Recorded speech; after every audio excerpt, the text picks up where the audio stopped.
Pregnancy ಯೋಗ, ಪ್ರಸವ ಪೂರ್ವ ಯೋಗ ದೈಹಿಕ ಆರೋಗ್ಯವನ್ನು ಸುಧಾರಣೆ ಮಾಡ್ತೈತಿ, ಮಾನಸಿಕ ಯೋಗಕ್ಷೇಮವನ್ನು ಸುಧಾರಣೆ ಮಾಡ್ತೈತಿ, ಉಸಿರಾಟದ ಸಾಮರ್ಥ್ಯವನ್ನು ಸುಧಾರಣೆ ಮಾಡ್ತೈತಿ, ಹಾಗೆ ಪೆಲ್ವಿಕ್ ಫ್ಲೋರ್ ಮಸಲ್ಗೆ ಸ್ಟ್ರೆಂಗ್ತ್ ಬರ್ತೈತಿ, ಹಾಗೆ ನಾರ್ಮಲ್ ಹೆರಿಗೆಯಾಗ ಕೂಡ ಸಹಾಯ ಮಾಡ್ತೈತಿ. ನಮಸ್ತೆ, ನಾನು ಮಂಜುಳಾ, ನಿಮ್ಮ ಯೋಗ ಕೋಚ್.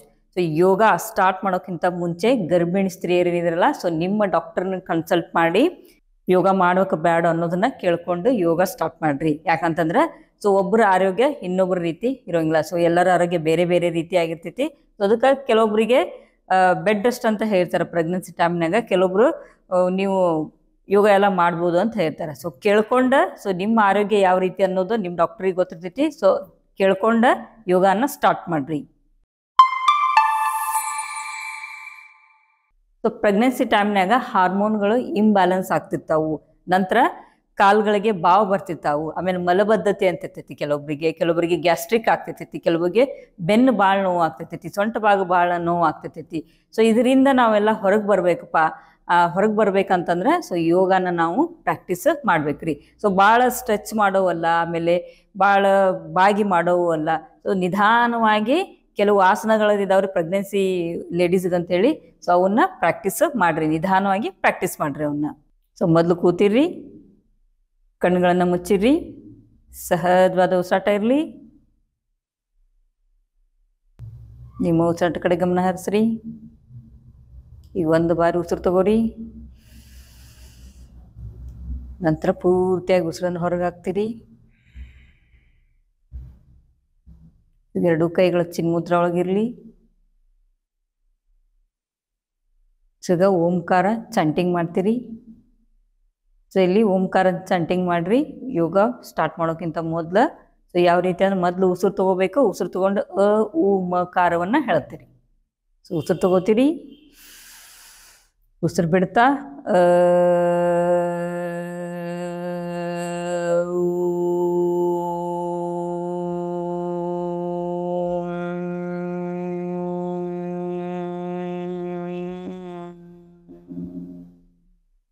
ಇದು ಕಣ್ಣು ಮುಚ್ಚಿ ಕೂಡ ನೀವು ಹೇಳ್ಬೋದು ಈ ರೀತಿ. ಮತ್ತೆ ಉಸಿರು ತಗೋರಿ,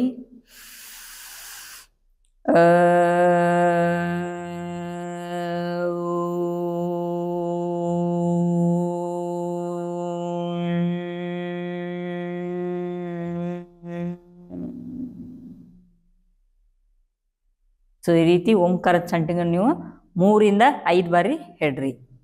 ನಂತರ 2 ವಾರ್ಮ್ ಅಪ್ ಮಾಡ್ತೀರಿ.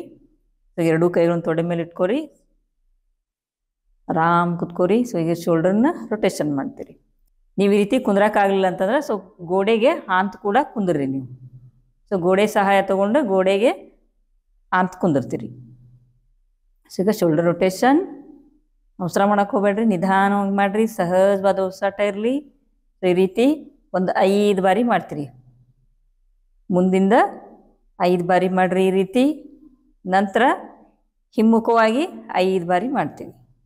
ಸೊ ಇದರಿಂದ ಏನು ಶೋಲ್ಡರ್ ಟೆನ್ಷನ್ ಇರ್ತೈತಲ್ಲ, ಮಸಲ್ ಟೆನ್ಷನ್, ಸೊ ಅದು ಕಡಿಮೆ ಆಗ್ತೈತ್ರಿ. ಈ ರೀತಿ ಮಾಡ್ತೀರಿ, 5 ಬಾರಿ ಮಾಡಿರಿ. ನೆಕ್ಸ್ಟ್ ಸೈಡ್ ಹೊಳ್ಳಿ ಕೂತ್ಕೋತೀರಿ. ಇದೆರಡೂ ಕೈನ ಲಾಕ್ ಮಾಡ್ರಿ. ಇಲ್ಲೇ ಸಹಜವಾದ ಉಸಿರಾಟ ಇರಲಿ. ಸೊ ನಿಮ್ಗೆ ಎಷ್ಟು ಸಾಧ್ಯಕ್ಕೈತಲ್ಲ ಅಷ್ಟು ಕೈಯನ್ನು ಈ ರೀತಿ ಮ್ಯಾಲೆ ತೊಗೊಂಡ್ಬರ್ರಿ. ನಿಮ್ಗೆ ಎಷ್ಟು ಸಾಧ್ಯಕ್ಕೈತೆ ಅಷ್ಟು ಅವಸರ ಮಾಡಕ್ಕೆ ಹೋಗ್ಬೇಡ್ರಿ. 5 ಕೌಂಟಲ್ಲೇ ಇರ್ರಿ. 1 2 3 4 5 ವಾಪಸ್. ಮತ್ತು ಇನ್ನೊಂದು ಸಲ ಮಾಡಿರಿ ಇದೇ ರೀತಿ. ಎಷ್ಟು ಸಾಧ್ಯಕ್ಕೈತೆ ಅಷ್ಟು ಕೈ ಮ್ಯಾಲೆ ಒಯ್ತೀರಿ.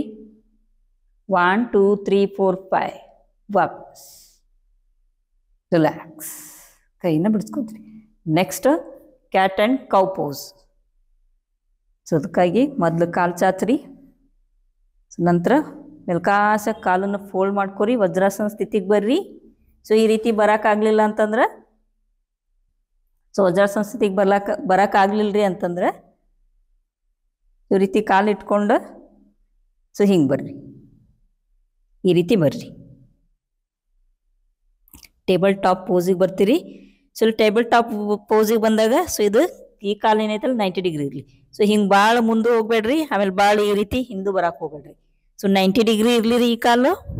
ನಂತರ ಏನು ಕೈಗಳದಾವಲ್ಲ, ಸೊ ಈ ಎರಡೂ ಕೈಗಳ ನಿಮ್ಮ ನೀ ಏನೈತಲ್ಲ ಸೊ ಅದ್ರದ್ದು ಎದುರಿಗೆ ಕೈಗಳಿರಲಿ. ಆಮೇಲೆ ಕೈಗಳನ್ನ ಡ್ರಾಪ್ ಮಾಡಿದಾಗ ಫಿಂಗರ್ಸ್ ಓಪನ್ ಆಗಿರಲಿ ರೀ. ಆಮೇಲೆ ಪಾದ ಫ್ಲ್ಯಾಟ್ ಇರಲಿ. ಸೊ ಇಲ್ಲಿ ಏನು ಮಾಡ್ತೀನಿ ಅಂದ್ರೆ ಮೊದಲು ತಲೆ ಕೆಳಗೆ ಹಾಕ್ತೀರಿ, cat and cow pose. So ಉಸಿರು ತಗೋತ ಮೇಲೆ ಈ ರೀತಿ. ಸೊ ಅವಾಗ ನೋಡ್ರಿಲೆ ಈ ಭಾಗ ಕೆಳಗೆ ಹೋಗ್ತೈತಿ, ಸೊ ಒಳಗೆ ಹೋದಂಗೆ ಆಗ್ತೈತಿ. ಆಮೇಲೆ ಹಿಪ್ ಒಳಗೆ ಹೋಗ್ತೈತಿ. ಆಮೇಲೆ ದೃಷ್ಟಿ ಮೇಲೆ ಇರ್ತೈತಿ ರೀ, ಗಂಟ್ಲ ಸ್ಟ್ರೆಚ್ ಆಗ್ತೈತಿ. ಆಮೇಲೆ ಉಸಿರು ಬಿಡ್ತಾ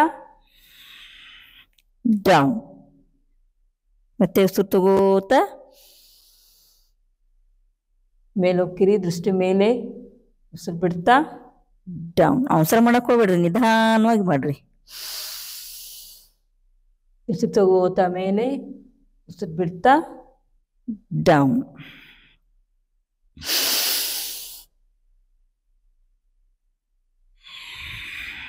ಸೊ ಇದೇ ರೀತಿ 10 ಬಾರಿ ಮಾಡ್ರಿ. ಸೊ ನಂತರ ವಾಪಸ್ ಬರ್ರಿ ಈ ರೀತಿ. ಸೊ ಇಲ್ಲಿ ನೀವು ಇಲ್ಲಿ ಬಂದು ವಜ್ರಾಸನ ಸ್ಥಿತಿಗಾದರೂ ಕೂತ್ಕೋರಿ, ಅಥವಾ ಸೊ ನೀವು ಬಾಲಾಸನ ಸ್ಥಿತಿಗೆ ಹೋಗ್ಬೇಕಂತಂದ್ರೆ ಸೊ ಇಲ್ಲೊಂದು ದಿಂಬು ಬಿಟ್ಕೊಂಡು ನೀವು ತಲೆನ ಡ್ರಾಪ್ ಮಾಡ್ರಿ. ಇಲ್ಲಿ ದಿಂಬು ಬಿಟ್ಕೋರಿ ಇಲ್ಲಿ, ಇಲ್ಲಾಂದ್ರೆ ಈ ರೀತಿ ವಾಪಸ್ ಬಂದುಬಿಡ್ರಿ. ಸೊ ವಾಪಸ್ ಬಂದು ಕಾಲನ್ನು ಬಿಡಿಸ್ಕೋರಿ.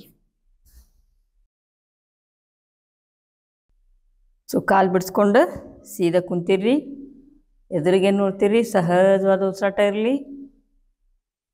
ನಂತರ 2 ಕಾಲನ್ನು ಈ ರೀತಿ ಫೋಲ್ಡ್ ಮಾಡ್ಕೊತೀವಿ, ಬದ್ಧ ಕೋನಾಸನ. ಸೊ ಈ ರೀತಿ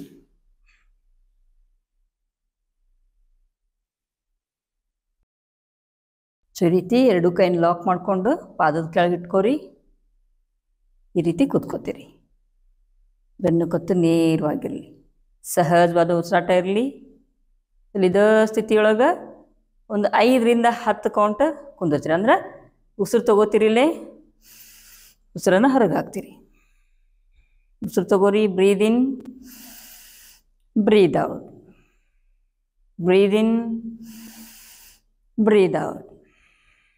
ಸೊ ಇದೇ ರೀತಿ 5 ಬಾರಿ ಮಾಡ್ತೀರಿ ಉಸಿರಾಟದ ಜೊತೆ, ಇಲ್ಲಾಂದ್ರೆ 10 ಬಾರಿ ಕೂಡ ಇದನ್ನು ಮಾಡ್ತೀವಿ. ನೆಕ್ಸ್ಟ್ ಇಲ್ಲೇ ತಿತ್ಲಿ ಆಸನ ಮಾಡಿರಿ. ಸೊ ಭಾಳ ಕಾಲುಗಳನ್ನು ಬಡಿಯಕ್ಕೆ ಹೋಗ್ಬೇಡ್ರಿ, ನಿಧಾನವಾಗಿ ಕಾಲನ್ನು ಬಡಿತೀರಿ, ನಿಧಾನವಾಗಿ. ಸೊ ಇದನ್ನು ಕೂಡ 5 ರಿಂದ 10 ಬಾರಿ ಮಾಡಿರಿ.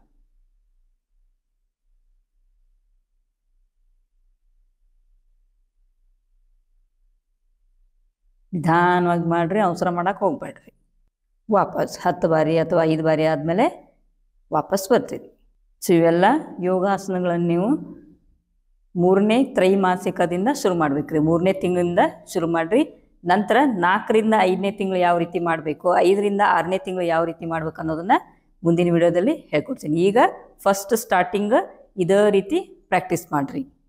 ಸೊ ಇವೆಲ್ಲ ಆಸನಗಳನ್ನು ಮಾಡೋದ್ರಿಂದ ಸೊ ನಮ್ಮ ಪ್ರೆಗ್ನೆನ್ಸಿ ಟೈಮ್ನಾಗ ಹಾರ್ಮೋನ್ ಇಂಬ್ಯಾಲೆನ್ಸ್ ಆಗ್ತಿರ್ತಾವ್ರಿ, ಭಾವನೆಗಳು ಏರಿಳಿತ ಆಗ್ತಿರ್ತಾವೆ. ಸೊ ಅವನ್ನೆಲ್ಲ ಸಮತೋಲನವನ್ನು ತರ್ತಾವ್ರಿ ಇವು. ಸೊ ಈ ವಿಡಿಯೋ ಇಷ್ಟ ಆದಲ್ಲಿ ಲೈಕ್ ಮಾಡಿರಿ, ಶೇರ್ ಮಾಡಿರಿ, ಸಬ್ಸ್ಕ್ರೈಬ್ ಮಾಡಿರಿ, ಮತ್ತು ನಿಮ್ಮ ಅನಿಸಿಕೆಗಳನ್ನು ಕಮೆಂಟ್ ಮೂಲಕ ತಿಳಿಸಿರಿ. ಯೋಗ ಸಾಧನೆಗೆ ಜಯವಾಗಲಿ.